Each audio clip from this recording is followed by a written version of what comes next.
Hey guys, welcome back to a new episode of the Panther Pod. Today we've got everyone's favorite political science professor, also an author, and someone who speaks on constitutional law and its intersections with religion. We've got Professor Compton. Welcome. Thanks for having me. I wanted to bring you on today to talk about what's going on in California right now and the current political climate. But first, I wanted to figure out what got you interested in politics.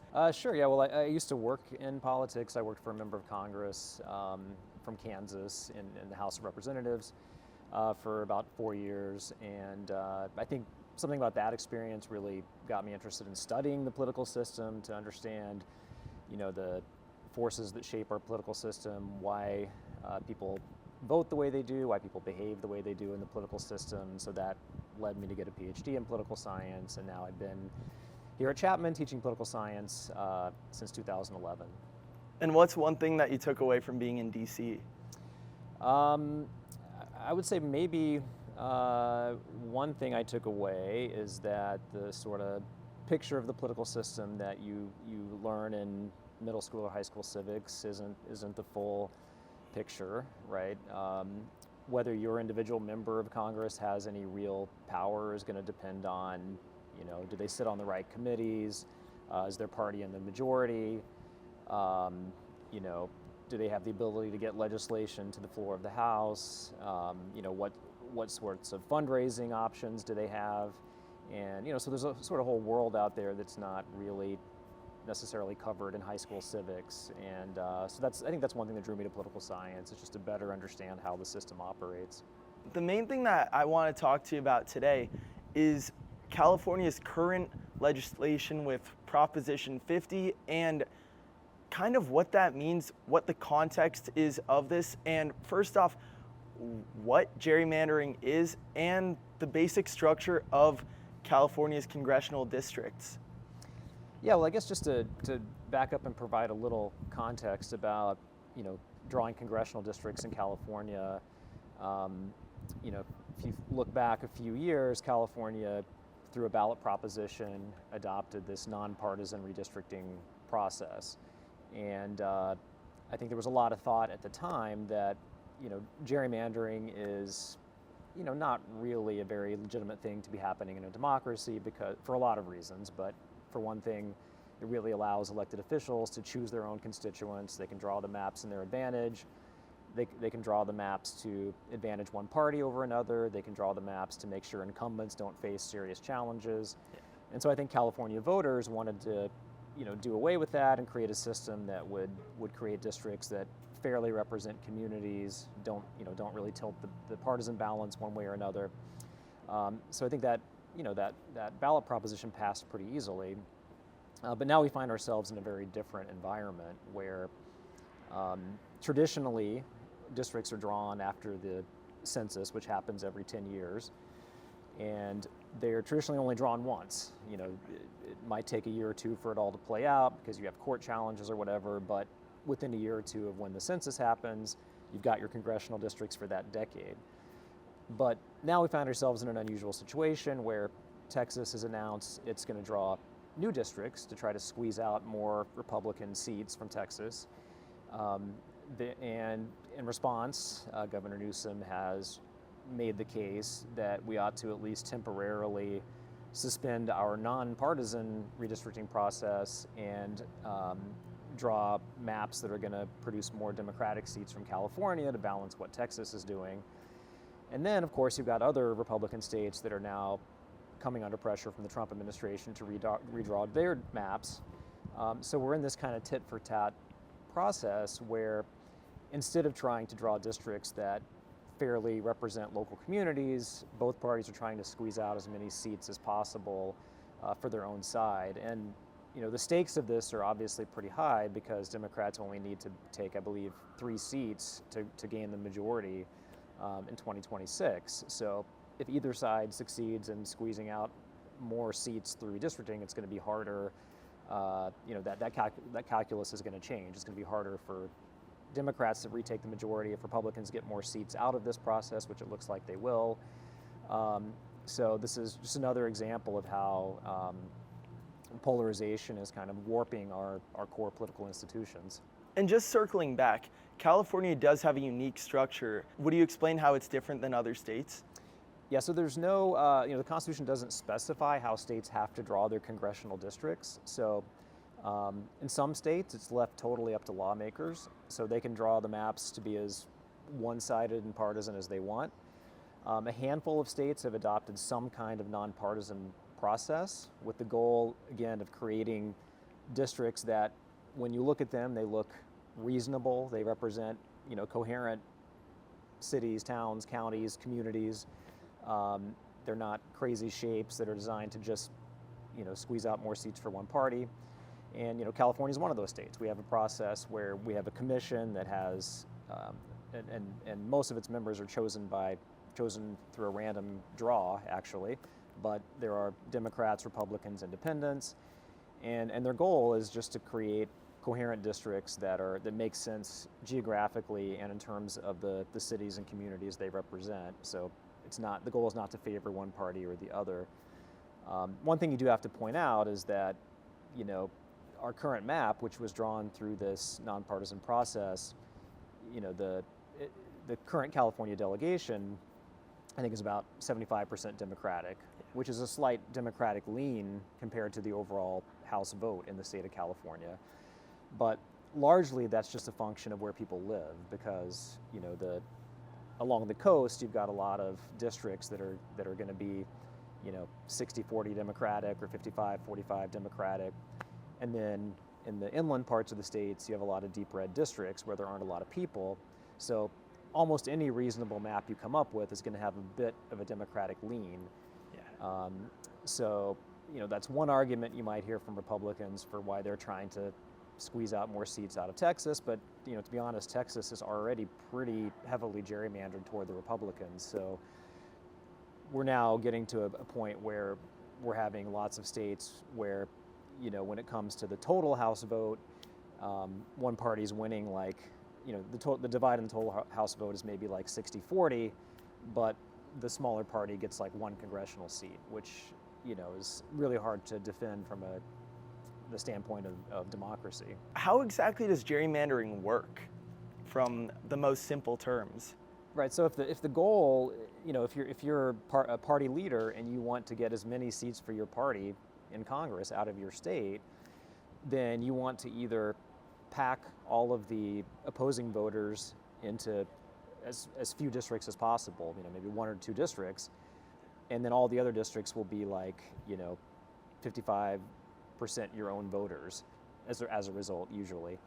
And, by doing that, and if you look at these maps, they look crazy, right? Because you're drawing these districts just to get a specific outcome. So the borders don't make much sense from a logical standpoint, or from a geographic standpoint, but from the standpoint of gathering as many seats for your own party as you can, it makes a lot of sense. So would you explain how Texas did this? According to the best nonpartisan analyses I've seen, the Texas map that was used in the last election, that's been used since the 2020 census, it was already tilted a bit toward the Republicans. I think if you had a perfectly fair mirror of the overall statewide vote, Texas is currently leaning about 4 or 5 seats in the Republican direction.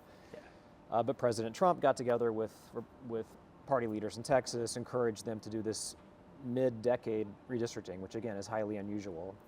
And if they draw the maps the right way, and now it's very easy to use computer programs to do this. If they draw the maps the right way, they can, and they have drawn the map already. They're going to squeeze out, another 3 or 4 seats for Republicans, which, again, is going to have significant national implications. You said this is highly unusual. Has anything like this ever happened before? Texas did a mid-decade redistricting back in like 2003 or 4, roughly, which was hugely controversial at the time.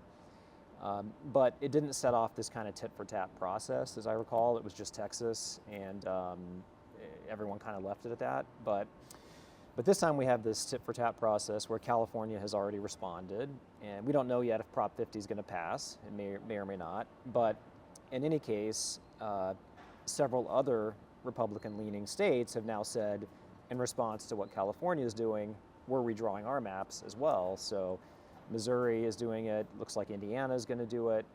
So we could end up with 3 or 4 more Republican states. And, in states like Missouri and Indiana, the maps were already heavily tilted toward Republicans, so there's not that many more seats that can be gained, but you're talking probably at least 1 or 2 seats in each of those states. So honestly, Democrats are probably going to be the loser in this process, and it just remains to be seen how many seats overall they're going to lose. So do you think by doing this, in a sense, Gavin Newsom shot himself in the foot because it opens up a larger thing where Republican states can just say, you did this, we're going to do it too? Yeah, I think you can make that argument. I think this was pretty foreseeable that if California redistricted, then Trump would have leverage to go to Missouri or Indiana and say, you need to do it too. However, you could also argue that he was going to do that anyway. And if that's your point of view, then what Newsom's doing makes sense because, why not try to get 4 or 5 more seats to counterbalance everything the Republicans are doing? But, and again, from the standpoint of democracy or just, equality, the overall effect is pretty bad because we're now ending up with a huge chunk of states where voters in the minority party have no chance of electing anyone to Congress because of the way the district maps are drawn. Illinois offered to back up California, is that correct? Yeah, I think Illinois was already heavily gerrymandered toward the Democrats, but I think that they have maps where they could maybe get another seat or 2 by drawing some really wild congressional districts. So I haven't followed the latest in Illinois, but I know they're talking about potentially following California and trying to counterbalance what these Republican states are doing. And are there any other states that are open to backing up California and Illinois in this, or is it really just those 2 states versus all the Republican states?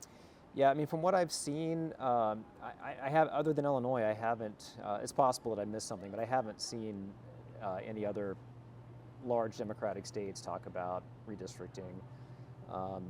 And in some cases, like Maryland, they're already so heavily tilted toward Democrats that there might not be any more seats that could be gained.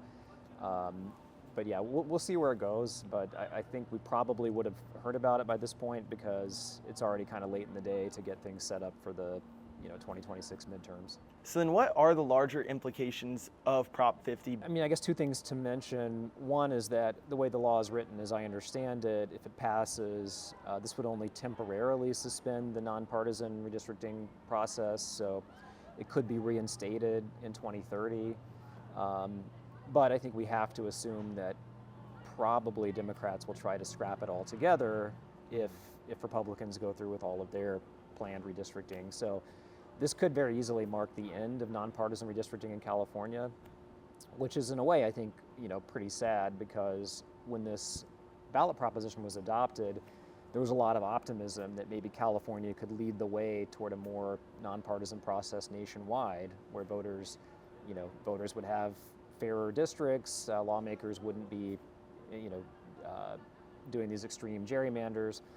But, unfortunately, there really weren't many other states that jumped on that bandwagon. I think it was kind of a unilateral disarmament saying if we stop gerrymandering, maybe Texas and Florida will stop gerrymandering or whatever, but that didn't happen. So I would suspect if this passes, I'd be very surprised if we ever go back to nonpartisan districts. As far as the voters go, again, I think this is kind of unfortunate because ideally, congressional districts ought to represent somewhat coherent communities, so people have shared interests. Do you think that this could, in a sense, be an end to the Democratic vote as we know it? I mean, gerrymandering is a huge problem. It's just not clear how we get out of this, tit-for-tat cycle of retribution where it's getting more and more extreme every cycle. Probably the best off-ramp or the best chance for an off-ramp would have been it's probably been 6-7 years now when the Supreme Court actually considered whether extreme partisan gerrymandering violated the Constitution. And it was a closely divided decision, but a majority of the court said, this is a political process, we're not going to intervene. we can't say what a fair district looks like because there just has to be some room for democratic politics to figure out what a ideal district looks like. So the Supreme Court kind of washed their hands of this issue, and so it's not really clear what the off-ramp would be. I mean, again, when California adopted the nonpartisan system, the idea was a kind of mutual disarmament where if we get a bunch of big states to say we're just not going to do this anymore, then maybe we can get back to a more reasonable system. But unfortunately, not many states followed California's lead. So yeah, I think it's a terrible thing for democracy, and one can hope that if this progresses to such an absurd point, where district lines don't make any sense, where voters feel like they're not being heard, then maybe we could have a new push for nonpartisan systems. But my feeling is, my guess is it's going to be a while before that happens. And you were saying that the courts avoided this issue before. Is that why they're not getting involved right now?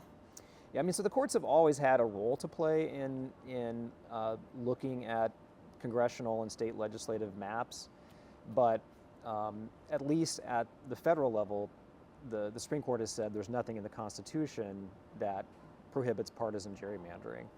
There are some state constitutional provisions that state courts have used to overturn maps and that they still use to overturn maps, but that really depends on the particular state and what that state's constitution says. So that's not really a nationwide solution. What is the current perception of Prop 50 from both sides? Democrats are trying to portray this as not a partisan power grab, but an effort to block a partisan power grab by the Republicans. It's a response to what Texas has decided to do with its, more or less unprecedented or highly unusual mid-decade redistricting. Republicans, of course, are saying, well, it's obviously a partisan power grab because we have a nonpartisan system. You're throwing that out, and you're going to draw maps that advantage your own party. So it's, the party lines, I think, are pretty predictable on this. Do you think this is going too far, or do you think this is just what Democrats have to do, fighting fire with fire? What Newsom is doing is completely understandable from his position as a national leader of the Democratic Party, someone with presidential ambitions. His take, I'm sure, would be that Texas started this, and I mean, he's not wrong about that. They did. California would not be redistricting if Texas hadn't made this decision. Is there an ultimate right or wrong here? I mean, that's hard to say. I think in a fair world, we would get more states to adopt a nonpartisan system, but again, it's not clear how we get there. And how does this impact Newsom's legacy and his potential presidential bid? Yeah, I mean, I suspect this will, he's been doing a lot to try to boost his national profile. This just further boosts his national profile because he's now the face of Democratic resistance to Republican redistricting efforts. And, if Democrats succeed in taking the House in 2026, he can try to take some credit for that. So I think this definitely boosts his national profile, and that seems to be his, an important goal for him at the moment. 50 years from now, when people are looking at the history books and hearing about Proposition 50, is this going to have major cultural and political influence and impact, or is this just another part of this crazy moment that we're in? Yeah, I think this is just another of many data points, so to speak, on the polarization of American democracy, the erosion of democratic norms, because we're really entering a period where lots of previous norms that kept American democracy healthy and functional are going out the window as both sides really increasingly violate the spirit of the law, if not the actual law, to gain partisan advantage. And yes, I mean, this is, I think, just one data point of many from what's happening with what we're seeing happening with the Trump administration and its sort of partisan push within the Justice Department to prosecute Trump's enemies, to efforts to use regulatory agencies to punish speech that Trump doesn't like. And of course, Republicans will point to things they didn't like during the Biden administration. But in any case, I just think we're seeing a continued erosion of democratic norms across the board. So for undecided voters going into Proposition 50 and the midterms, would you just give a little bit of information about who would want to vote for it and who would not want to vote for Proposition 50 to pass? Yeah, I mean, I guess if it's hard. It's very hard to get past the partisan implications, right? So I think that for 95% of voters, the decision is going to be based on partisan considerations. Do you want the Democrats to retake the House in 2026 to potentially have a congressional majority? Then you should vote for Prop 50. Do you not want the Democrats to retake the House? Then you should vote against it. And then, I suppose there are maybe, hopefully, 5 or 10% of voters who are kind of idealists, and they're just thinking about maybe what's in the best interest of voters, what's the longest or what's the fairest kind of long-term system to have for redistricting. And I suppose if you're going to truly take all the partisan considerations out of it, then the nonpartisan system has a lot of benefits and is probably the most fairest and most reasonable way to go. Obviously, this is a very contentious time right now in American politics. Has there been a time like this that we've been so divided? I've thought about this a lot. I think the some people will point to the period before the Civil War, but I would argue that probably the late 1800s, the Gilded Age, is maybe the most similar period to what we have now, because you have a period from the early 1870s through about the late 1890s where presidential elections were super closely contested. It was like 50-50 every time. And I think there were 2 occasions where the popular vote loser won the presidency.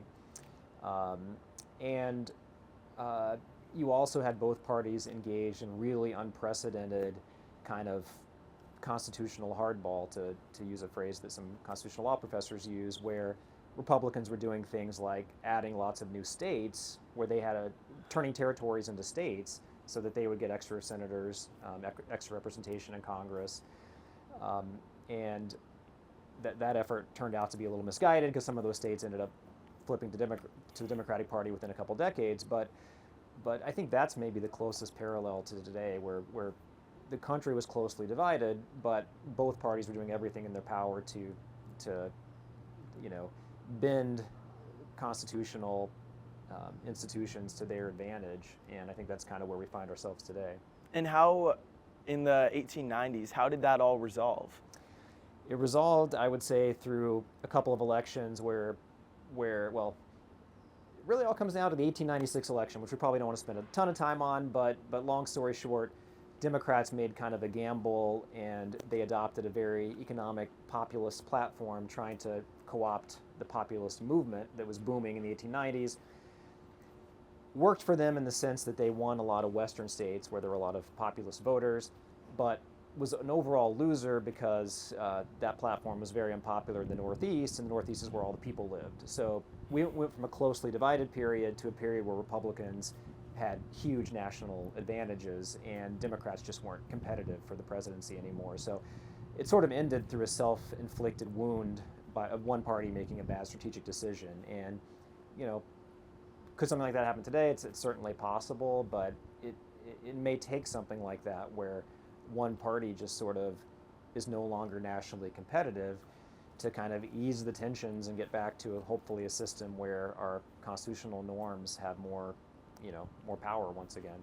Would you say that's kind of where the Democratic Party is right now? A lot of Democrats have lost faith in traditional candidates, and that's why we see someone like Mamdani doing so well. Well, I mean, I do think there's a recognition within the Democratic Party that to be competitive nationally, they have to be more of a big tent kind of a party. That doesn't just mean embracing the Mamdani type candidates who can win in New York, but I think Mamdani would be a terrible national candidate. It also means embracing the more moderate Republicans or left-leaning independents in places like Nebraska and Maine. If you look at the kind of candidates who look to be on track to win Senate nominations for the Democrats in, say, Maine or Iowa, they're really at the opposite end of the spectrum from Mamdani, but they have a good chance of competing in those states because they speak the language of those voters, they share the values of those voters. So I do think there's a recognition within the party that it's going to have to be more of a big tent and have fewer litmus tests, and that may offer Democrats a route back to being more competitive nationally. How do you see the next couple years playing out, and on a larger scale, how this could resolve? Well, I think the critical question that no one knows the answer to is what happens when Trump leaves office in 2028. Has he actually built a movement that's going to carry on his policies and his style of extremely divisive politics? And I don't think anyone knows the answer to that. It's completely possible that, you know, the movement peters out when Trump leaves office. And if so, that might be a good thing for democracy, just to get back to a place where we don't have this extreme polarization. But it's also possible that his movement carries on, and then this sort of the level of polarization carries on. But one can at least hope that we could get some leaders in office who would make an effort to turn the temperature down instead of constantly turning it up when it comes to this sort of extreme partisan, fighting, the sort of constitutional hardball stuff with gerrymandering. But I think it's all going to depend on what happens when Trump leaves the stage. What gives you hope right now for America moving forward, and where do we have momentum? Where can we capitalize? And I guess, where do you see America panning out in the future? Sure, yeah, I think having a sense of history and American political history helps, because you can look back and you can see other periods that looked just as ugly as this one. I think, Trump is a pretty unprecedented character in many ways. I mean, you're not going to find any presidents publicly using the kind of rhetoric that Trump uses ever. That's totally unprecedented. But again, you can look at periods before the Civil War, or in the Gilded Age, or other periods where we were this closely divided, where both parties were doing constitutionally dubious things, and we've survived those periods before. So I think that gives me some encouragement. I think the challenge going forward is going to be to try to keep, fair-minded, good citizens focused on the task of rebuilding our constitutional institutions, rebuilding institutions that allow us to try to push for compromise, mutual understanding, rather than just constantly ramping up the tension, ramping up the pressure. And, if Democrats come back into power in 2028, there's going to be a lot of temptation to try to use executive authority in the way Trump's using it to undo everything Trump did during his 4 years. But I think probably better course for American democracy would be to instead try to restore some of the limits on executive power, bolster protections for free speech, things like that, rather than just, constantly trying to maximize partisan advantage. Right. Well, thank you very much, Professor Compton. Before you go, I also wanted to acknowledge that you are an author too, and is your most recent book The End of Empathy, or? Yeah, that's my most recent one, yeah. And I don't know if there's anything else that you're writing right now or that you'd like to promote within the Chapman community, but several projects in the works, but nothing to promote at the moment. For sure. Well, thank you very much. I appreciate you coming on. Sure, thanks for having me. Yeah, thank you. Thank you so much.